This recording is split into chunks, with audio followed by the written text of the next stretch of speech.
Hello viewers, welcome back to the channel. ఈరోజు నేను మరొక స్పెషల్ ప్రాపర్టీతో మేము ముందుకు వచ్చేసానండి. ఈరోజు మనం చూడబోతున్న ప్రాపర్టీ వచ్చేసి ఒక బ్రాండ్ న్యూ ప్రాపర్టీ అండి.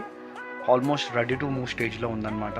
ఇప్పుడు మనం చూస్తున్న ఈ ప్రాజెక్ట్ వచ్చేసి ఒక లగ్జరియస్ గేటెడ్ కమ్యూనిటీ ప్రాజెక్ట్ అండి. అండ్ ఇది బిల్డ్ చేసింది మనకు బాగా తెలిసిన prestigious company Janapriya project private limited construction company అండి. ఈ గేటెడ్ కమ్యూనిటీలో swimming pool, children park, indoor and outdoor games, club house, gym, community banquet hall అన్ని ఎమ్యూనిటీస్ ప్రొవైడ్ చేశారండి. వ్యూవర్స్, ఈ ప్రాపర్టీ విజిట్కి వచ్చినప్పుడు ఈ గేటెడ్ కమ్యూనిటీ గురించి ఇంకా డీటెయిల్గా మీరు తెలుసుకోవచ్చండి. ఇప్పుడు మీరు చూస్తుంది ఈ ఫ్లాట్కి ముందున్న కారిడార్ స్పేస్ అండి. ఈ ఫ్లాట్కి రైట్ సైడ్లో ప్యాసేజ్ స్పేస్ కూడా ఇచ్చారనమాట. మరి ఫ్లాట్కి లెఫ్ట్ సైడ్లో ఉన్నది కారిడార్ స్పేస్. ఆ కార్నర్కి వాల్ బిల్డ్ చేస్తారండి. సో ఈ స్పేస్ అంతా కూడా మీరు వాడుకోవచ్చు అనమాట. వ్యూవర్స్, ఆలస్యం ఎందుకు, let's get in to the property. ఈ రోజు మనం చూస్తున్న ఈ ఫ్లాట్ వచ్చేసి 2 BHK ఫ్లాట్ అండి. మరి హాల్కి కనెక్టింగ్గా ఓపెన్ కిచెన్ ఇచ్చారనమాట. ఈ ఫ్లాట్ యొక్క సైజ్ వచ్చేసి 820 SFT అండి.